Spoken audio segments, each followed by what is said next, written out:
Welcome to the Chickens and Turkeys.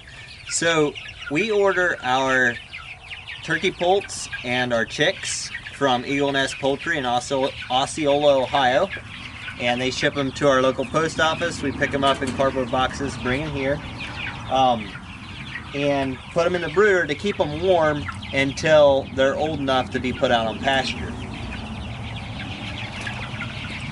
One of the things I really enjoy doing is throwing them some green grass. It trains them, once they're old enough to go out on pasture, it trains them that, you know, this is really good stuff, and it also gives them some greens while they're here in the brooder. Along with that grass, they're supplemented with high protein feed, which includes corn, soybeans, wheat, fish meal, and organic mineral. All of those are organic products, so they're getting organic feed in here, and we keep them in here just the shortest amount of time possible until their feathers are fully developed and enough that they can withstand, you know, the fluctuating temperatures of cool nights and yeah, just outside. So this is where they start off for the first few weeks, and next I'm going to show you where they wind up for the rest of their lives and enjoying outside weather.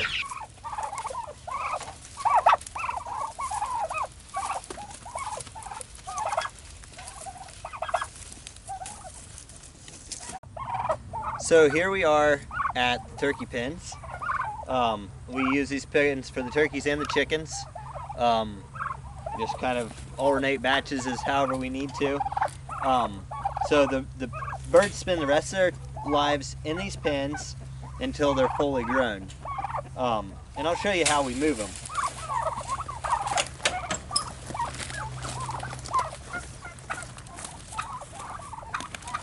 So in the wild, how God designed things to work in nature, the birds would always follow the herds of animals and pick apart the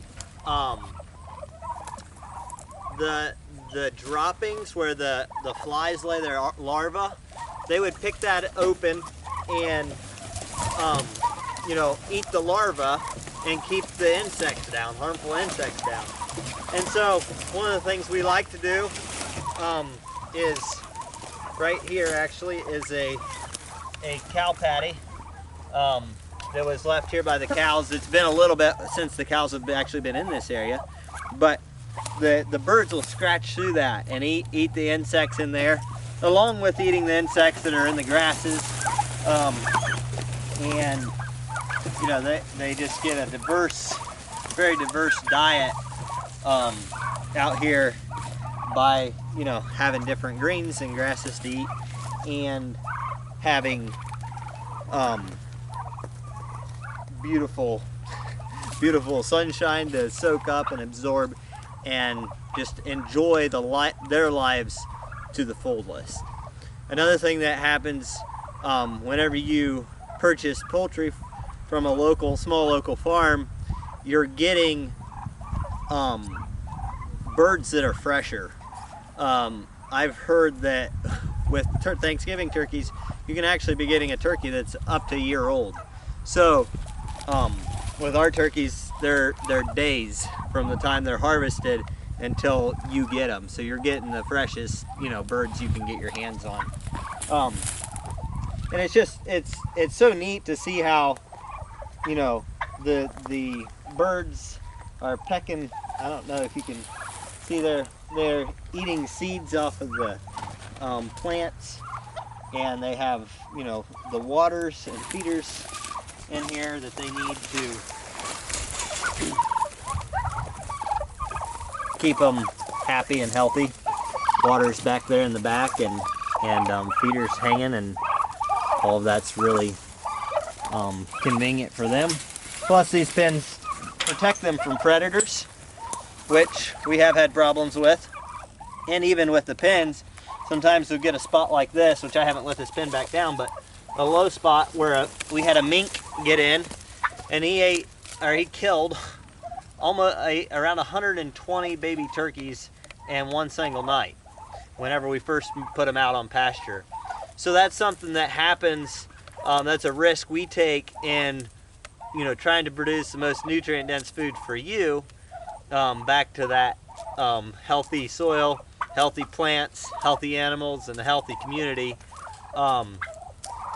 is taking that risk in allowing the birds to be outside, not held up in a barn. Even free-range birds can be in a barn and just have a little opening to get out. They're not out here being moved or have access to lots of forage.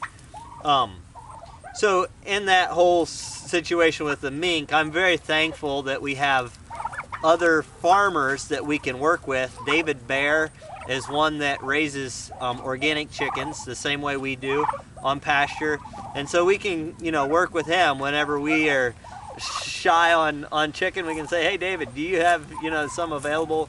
In the same way with the turkeys, I'm working with Ben Hoffman this year.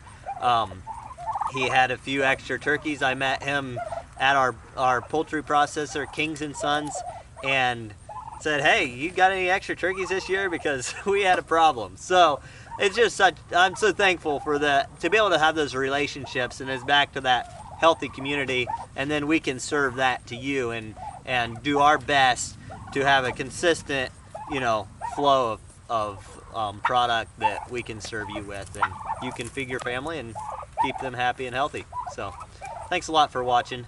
Hope you've really learned something through these videos, and I want to thank you especially for taking the time to invest in understanding and knowing where your food comes from and why it's important to have that healthy soil, the healthy plants, healthy animals, so we can have a healthy community, and not just believe in whatever food label you're pulling off the grocery store shelves from the world's largest food companies that only care about making the money. They are not tuned in to making sure that you get nutrient dense food. Thanks again. Take care.